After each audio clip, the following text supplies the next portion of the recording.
Hi, in the last part we ended up creating a namespace and adding a tag to it. In this final part we'll see how to create or find objects and annotate them with values. So, to create an object, simply do a post like this.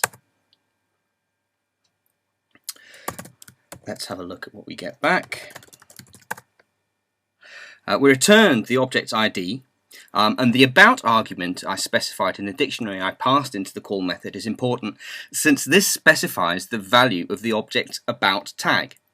The about tag is an optional but unique indication of what the object is supposed to represent. If an object with the specified about tag already exists, the ID of the existing object is returned. So let's just create a couple of new objects so we've got more to play with. Fantastic. And I'm just going to build the paths for these newly created objects. Fantastic. These paths point to the resources that are the objects we want to annotate. To specify the value of a tag on that object, simply append the tag's path to it. So, for example, with that, I've simply set the episode number on our first object to the integer value 1. Obviously, since I'm storing an integer, FluidDB will treat this as a primitive type. Whoops. Okay, notice that we get a 204 response to tell us that the request was successful. But let's make sure and get back the value from FluidDB itself.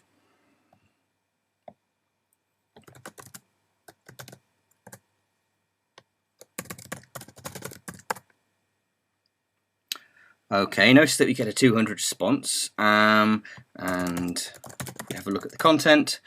Notice that fluiddb.py has translated the primitive type, an integer in this case, from the JSON representation sent down the wire from FluidDB into its Pythonic equivalent.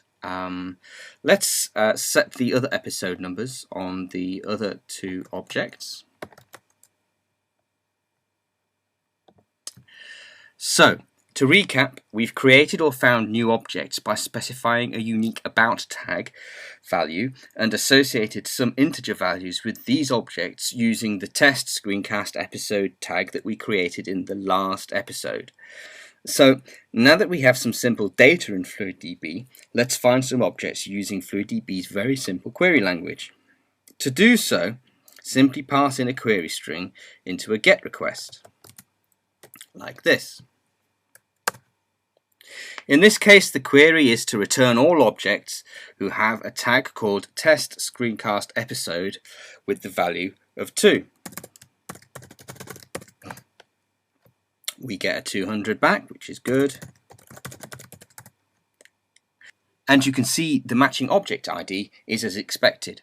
The query language is a very simple yet powerful means of finding objects should you already know what you're looking for. However, another way to explore FluidDB is if you already have an object that you're interested in. You can find out what other tags people have associated with it. So, for example, if I do this and have a look at the content, this shows us what tags have been associated with the object representing the first screencast. Obviously, there isn't much there since we've just created it, but you can imagine people perhaps attaching some sort of rating or comment tags, perhaps a transcript tag, or maybe even tags holding values that contain source code used in the screencast. This is just another way that FluidDB helps make data social.